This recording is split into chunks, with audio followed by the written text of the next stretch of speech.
Pitan ng Malacanang ang seguridad dahil sa Resorts World Manila incident. Samantala sinabi ni National Security Advisor Hermogenes Esperon na hindi nila isinaisang tabi ang pagkakaroon ng small-scale terror attack sa Metro Manila.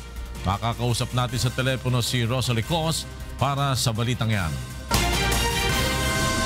Rosalie.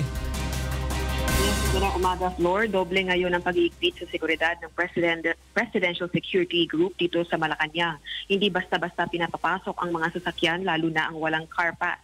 Kanina rin ay pansamantalang pinigilang mag-park sa loob ng compound ng New Executive Building ang mga sasakyan ng media, subalit ngayon ay pwede nang maipasok. Nagsasagawa rin ng inspeksyon sa mga pumapasok sa loob ng Malacanang at nakakita rin tayo ng bomb-sniffing dog.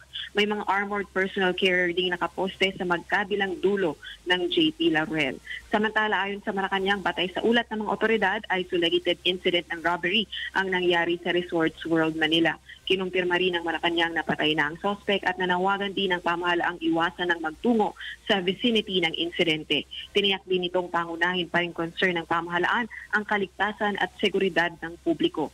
Ipinahayag naman ni National Security Advisor Hermogenes Esperon na hindi isinasantabi ng pamahalaan ang pagkakaroon ng small-scale terror attack sa Metro Manila, kaya naka-high alert din ng security forces dito.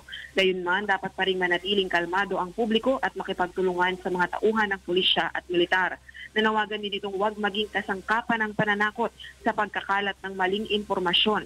Gayaan niya ng pagsasabing terror-related ang Resort World incident.